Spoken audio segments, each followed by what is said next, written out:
सोलापूर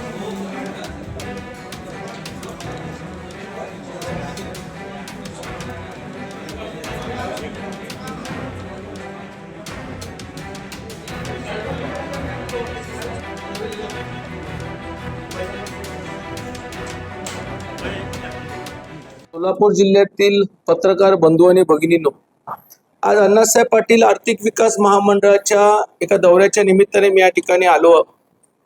त्या दौऱ्याच्या माध्यमातून मराठा समाजाला व्यवसायाच्या माध्यमातून बँकेमधून कर्ज आणि कर्जाचं जे व्याज आहे हे व्याज महाराष्ट्र शासन अण्णासाहेब पाटील आर्थिक विकास महामंडळ देईल असा निर्णय त्यावेळचे तत्कालीन मुख्यमंत्री आदरणीय देवेंद्र फडणवीस साहेबांनी घेतला. आज महाराष्ट्रामध्ये आम्ही 1,80,000 पेक्षा जास्त लाभार्थी करण्यामध्ये यशस्वी झालो. त्याचबरोबर आपल्या जिल्ह्यामध्ये 18,000 मराठा उद्योजक त्या ठिकाणी झालेले आहेत. अशा परिस्थितीमध्ये काही दिवसापासून सातत्याने जिल्ह्यातल्या महामंडळाच्या लाभार्थ्यांच्या तक्रारी येत होत्या आणि या तक्रारी इतक्या गंभीर होत्या की नवीन व्यवस्थापकीय संचालक MDंनी हेकेखोरपणे काही निर्णय घेतले. महामंडळ म्हटलं तर अधिकारी MD असतील, चेअरमनमध्ये संवाद असून त्या ठिकाणी प्रशासकीय अधिकाऱ्यांशी पण चर्चा व्यवस्थित होणं गरजेचं आहे. परंतु MDंनी कुठल्याही प्रकारे विश्वासात न घेता मराठा समाजाच्या लाभार्थ्यांच्या विरोधात निर्णय घेतले. आता या निर्णयामध्ये असा एक निर्णय झाला की 2024च्या अगोदरचे प्रमाणपत्र अचानकपणे रद्द केले, 2025चे प्रमाणपत्र अचानकपणे रद्द केले. त्याचबरोबर जे नवीन महामंडळाचे LY ज्याला आम्ही प्रमाणपत्र म्हणतो LY, ते LY पण त्यांनी त्या ठिकाणी रद्द केले. आता LY मध्ये जी नवीन अटी शर्ती आहेत त्या अटी शर्ती जर आपण पाहिली तर त्या अटी शर्तीमुळे त्या ठिकाणी सामान्य मराठा समाजाला प्रमाणपत्रच मिळत नाही. काल धाराशिव असू, बीड असू, जालना असू, छत्रपती संभाजीनगरमध्ये असे लाभार्थी मिळाले की त्या लाभार्थ्यांना 6 वेळेला त्यांना प्रमाणपत्र रिजेक्ट करण्यात आले. प्रत्येक वेळेला काही त्रुटी. एक गंभीर प्रमाणपत्रामध्ये, नवीन प्रमाणपत्रामध्ये मागणी काय आहे, जर 15 लाखापर्यंतचं कर्ज हवं असेल तर कमीत कमी 5 लाख ते 6 लाखाचं तुमचं वार्षिक उत्पन्न दाखवा. ग्रामीण भागातला मराठा समाजाचा तरुण ज्याची शेती ही कुठेतरी वडिलांच्या नावावरती, आईच्या नावावरती किंवा आजोबांच्या नावावरती आहे, अशा परिस्थितीमध्ये तो उत्पन्न दाखवणार कुठून? आणि ही योजना नवीन तरुणांचे उद्योजक घडवण्याकरिता होती. माझ्याकडे आज दिवसभराच्या चर्चेमध्ये आज एक छोटंसं उदाहरण तुम्हाला मी सांगतो. सांगोला जिल्ह्यातील एक प्रकरण माझ्याकडे आलं होतं की माधुरीताई अनिल यांनी 2025ला 7व्या महिन्यात कर्ज काढलं. त्यांचं कर्ज मंजूर कधी झालं? 13/2/2026ला. त्यांना किती कर्ज मिळालं? तर 15 लाखाचं कर्ज मिळालं. आता नवीन MDंनी घेतलेल्या निर्णयाप्रमाणे 2025च्या अगोदरचे LY त्यांनी थेट रद्दच केले. अहो, 3ऱ्या महिन्यामध्ये त्याचं कर्ज मंजूर झालं आणि ज्या वेळेला तो कागदपत्र अपलोड करायला गेला त्यावेळेला त्याला सांगण्यात आलं की तुझा LYच रद्द केला. म्हणजे सामान्य लाभार्थ्यांचं आणि महाराष्ट्र शासनाच्या मुख्यमंत्र्यांच्या मध्ये किती मोठा गैरसमज झाला. सामान्य लाभार्थ्यांचं म्हणणं काय आहे की हे शासनाने केले. महामंडळाचे MD कुणाचे आहेत? तर शासनाचे आहेत. आज शासन कोण चालवतं? तर राज्याचे मुख्यमंत्री. म्हणजे जाणीवपूर्वक मराठा समाजाचं आणि मुख्यमंत्री देवेंद्र फडणवीस साहेबांमध्ये एक अंतर निर्माण व्हावं, मराठा समाजाने आंदोलन करावं, याच हेतूने महामंडळाचे MD काम करतात. अजून एक प्रकरण तुम्हाला मी या ठिकाणी सांगतो. एक दुग्ध व्यवसायाचं प्रकरण माझ्याकडे आलं. 12व्या महिन्यामध्ये 2025ला 12व्या महिन्यामध्ये 5व्या तारखेला त्यांनी LY रिन्यू केला. 25/12/2025ला बघा, 25 तारीख म्हणजे डिसेंबरची आपण नाताळची सुट्टी म्हणतो, त्या दिवशी त्याला कर्ज मंजूर झालं किती? 10 लाख रुपये. आणि जानेवारी महिन्यामध्ये एमडीने काय सांगितलं, 25च्या अगोदरचं ज्यांचं कर्ज मंजूर झाले असतील आणि जणी त्यांनी कागदपत्र अपलोडच केले नाही तर त्यांचं एलवाय डिलीट होणार. अहो, पहिला हप्ताच माणसाने भरला नाही आणि त्याचा एलवाय जर डिलीट केला तर ज्या माणसाने महाराष्ट्र शासन देवाभाऊ यांच्यावर विश्वास ठेवून अण्णासाहेब पाटील योजनेमधून लाभ घेतला, माणूस मरेल की. म्हणजे परिस्थिती अशी झाली, माझ्याकडे हे सगळे जे अर्ज आलेत ना, हे अर्ज जर तपासले तुम्ही तर प्रत्येकाला 10 लाख 15 लाख कर्ज बँकेने दिलेलं आहे. आणि या सगळ्यांची प्रकरणं महामंडळाच्या एमडीने एकदम द्वेषपोटी सरकारच्या विरुद्धामध्ये त्यांनी रद्द केली. म्हणजे कमीत कमी 5 ते 6 कोटीचं हे सगळं बजेट निघेल. म्हणजे काय झालं, मराठा समाजाने शासनाच्या विरोधामध्ये आंदोलन करावं, मराठा समाजाने शासनाच्या विरोधातल्या मुख्यमंत्र्यांच्या मागण्यामध्ये आंदोलन करावं, अशा हेतूने महामंडळाचे संचालक एमडी यांनी हा निर्णय घेतलेला आहे. आणि म्हणून आज साधारण सर्व मराठा समाजाची भावना समजून घेण्यासाठी आज बैठक घेतलेली आहे. आणि या बैठकीच्या माध्यमातून उद्या आता आम्ही विखे पाटील यांनी विशेष उपसमितीची बैठक घेतली आहे. मी 5ही जिल्ह्यातले जे माझ्याकडे लोकांचे अर्ज ते गट्टे घेऊन जाणार आहे आणि त्यांना दाखवणार आहे की म्हटलं मराठा समाजातून जन्मलेला हा अधिकारी मराठा समाजाच्या जीवावर जर उठला असेल तर मग ह्याला शासन म्हणून आपण काय कारवाई करणार आहात, आणि जर शासनाची प्रतिमा खराब होणार असेल तर या एमडी वरती काय कारवाई करणार आहात, आणि याची चौकशी कोणी करणार आहे का नाही, की एमडीला कोणी अधिकार दिला प्रमाणपत्र रद्द करण्याचा. या सगळ्या विषयावरती आज मी या जिल्ह्यामध्ये बैठक घेतलेली आहे. आरक्षणाच्या मुद्द्यावर काय सध्या काही ठिकाणी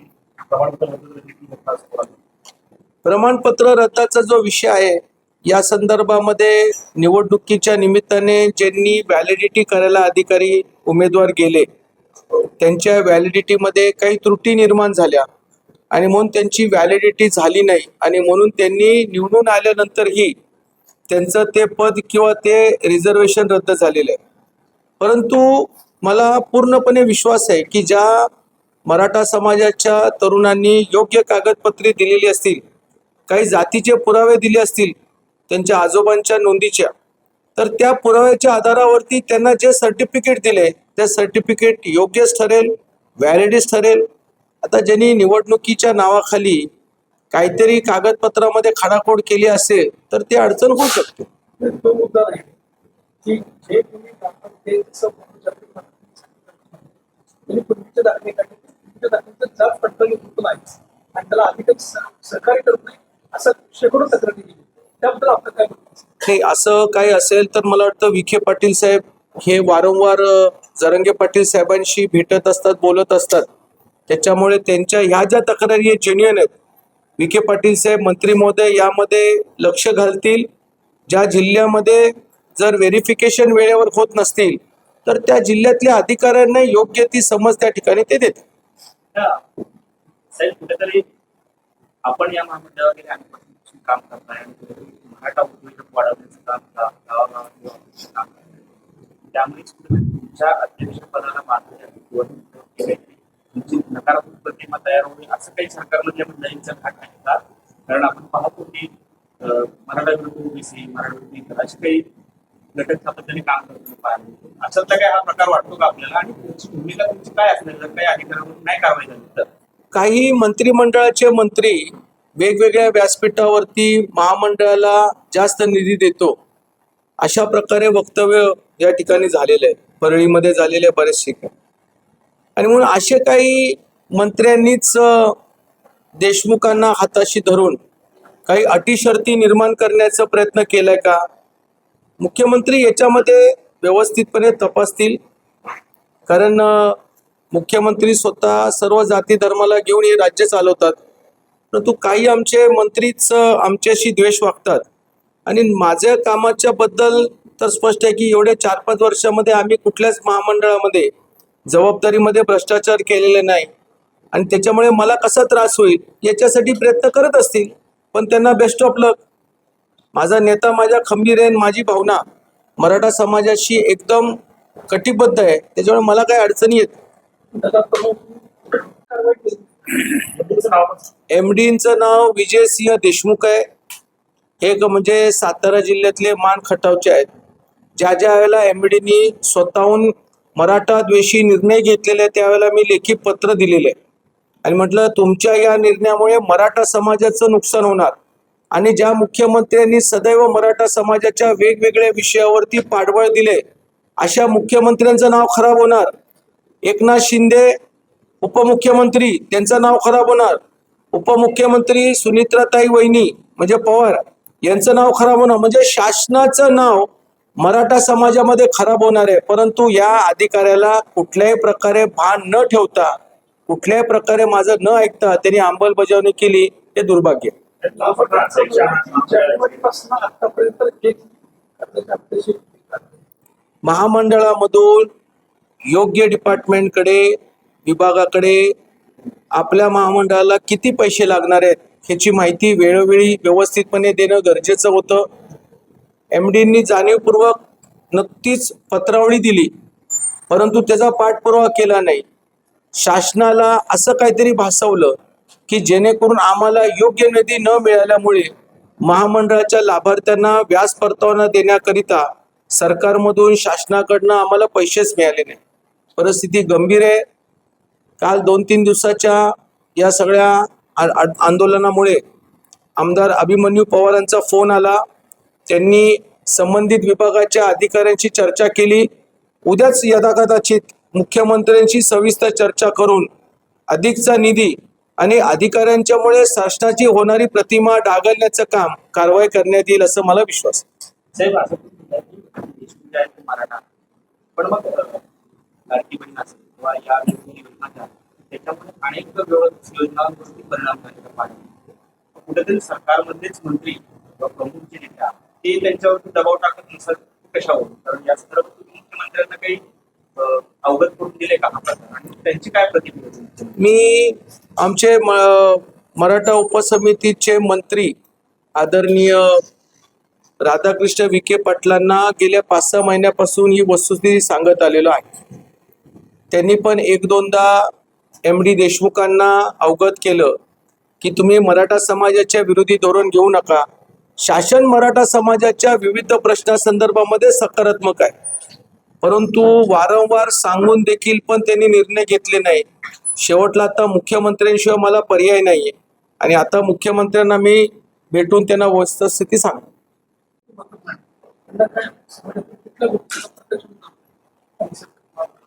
नाही, आपले बरेचसे लोकांनी मुद्दे मांडले. आमचे रवीजी मोहिते होते, आनंद जाधव होते, किरण होते, त्याचबरोबर आमचे गायकवाड होते, अर्जुनराव चव्हाण होते.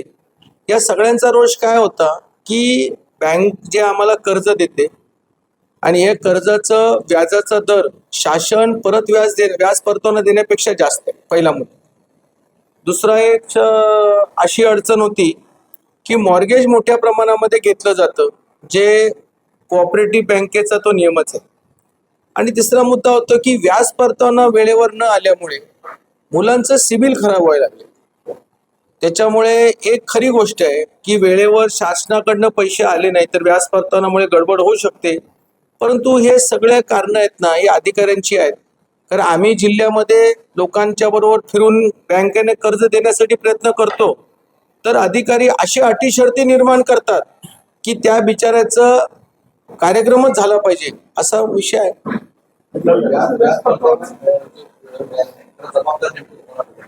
बघा काय असतं, शासनामध्ये एखादा बजेटमध्ये निधी निश्चित झाली आणि त्याच्यात काय सगळा निधी कधीच मिळत असतो.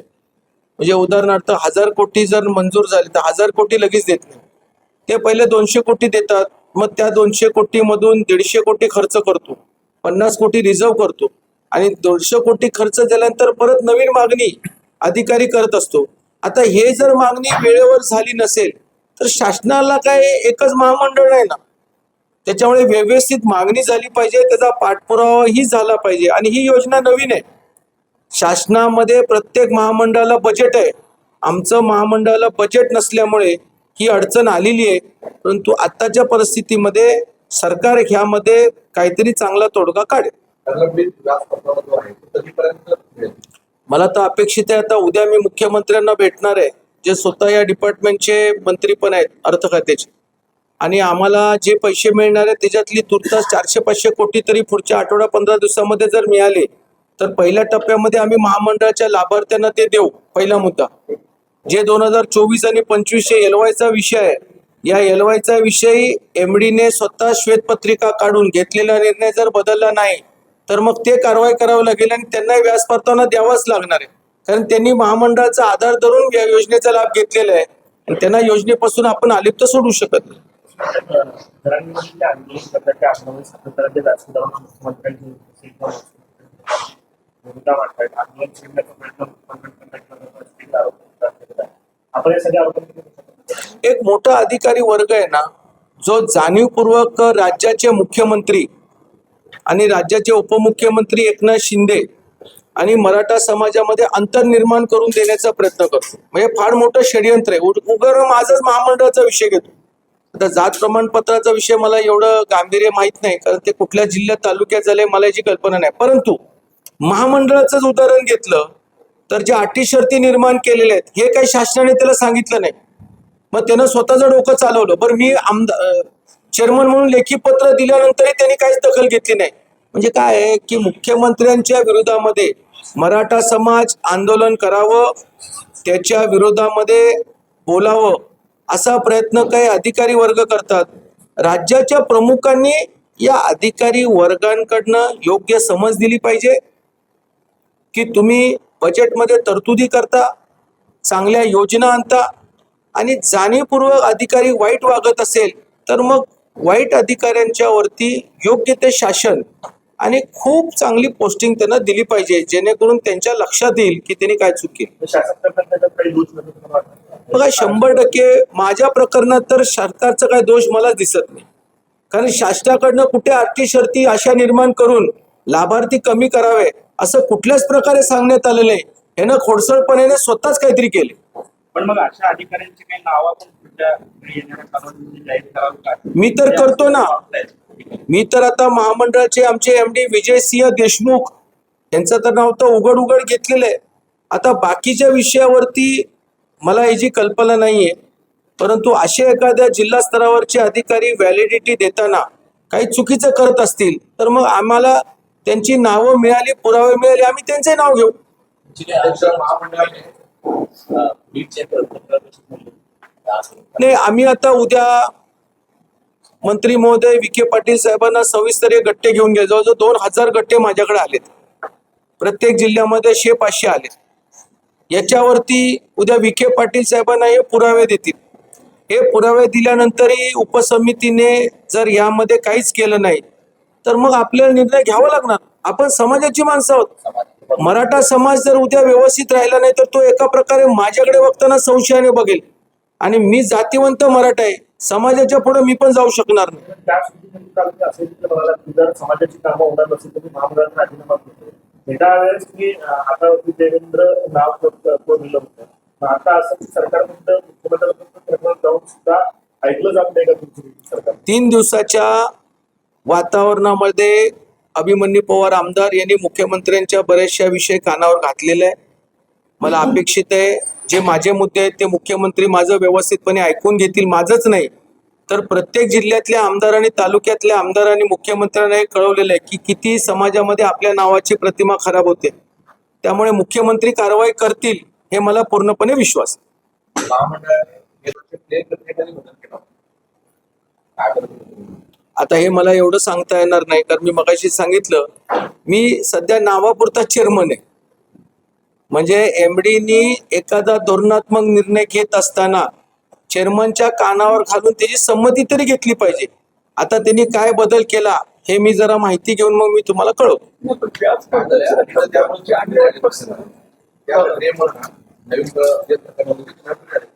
काय अति हुशार अधिकारी आल्यामुळं मूळ समाजाचं नुकसान होतं. म्हणजे जास्त शिक्षण असल्यामुळं काय होतं, एवढा ग्रामीण भागातला मराठा समाज शेतकऱ्यांचा मुलगा शिकला असता तर आम्हाला काय बँकेमधून कर्ज घ्यायची गरज लागली असती का? त्यावेळेला आम्ही आरक्षण का मागतोय, कारण आमची मुलं शिकली नाहीत, किंवा शिक्षण भविष्य झाली तर त्यांना शासकीय नोकरी म्हणून मागतोय. आता या अधिकाऱ्याला काय, मला शब्दच नाही आता मीडिया समोर काय बोलणार. त्याला जरा तरी ग्रामीण भागातला काहीतरी अंदाज पाहिजे. पण मराठवाड्यासारखा दुष्काळ भाग, आता तो सातारचा आहे, मी सातारचा आहे. सातारामध्ये चांगली परिस्थिती आहे जिल्ह्यामध्ये, पण मराठवाड्यामध्ये वेगवेगळ्या जिल्ह्यात परिस्थितीत फिरलात ना, तुमच्या लक्षात येईल की काहींची तर दुष्काळ 5वीला पुजलेला आहे. जो बदल आहे तो बदल समाजाच्या आणि उद्योजकांच्या विरोधात असेल तर तो बदल आम्ही करू.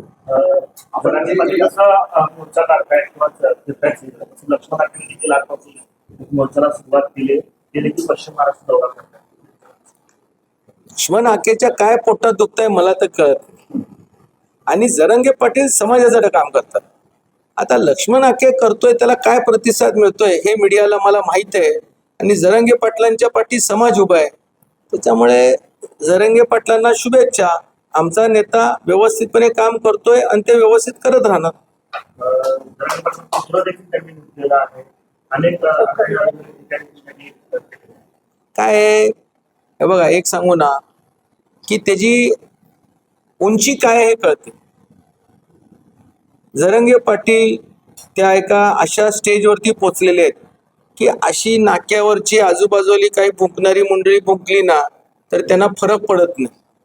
आणि समाज बघत असतो, आपल्या नेत्याचा अनादर करणाऱ्या व्यक्तीला बघत असतो. कधीतरी एखादा माणूस आडवा गेला की त्याला त्याची चूक लक्षात येईल. मी भाजप नेते प्रसाद लाड यांचं सुद्धा खूप कधी झाली प्रत्यापेक्षा नाही, मला याची कल्पना नाही. किंवा खरं म्हणजे विखे पाटील साहेबांच्या बरोबर प्रसाद लाड स्वतः मध्यस्थीला होते. प्रसाद लाड त्यांना गावी भेटून आले होते अंतरवलीला. आणि प्रसाद लाड आजही प्रयत्न करतात की काही गैरसमज असतील तर तो गैरसमज त्या ठिकाणी निघावा. आता ते काय बोलले ते मला माहित. ओके.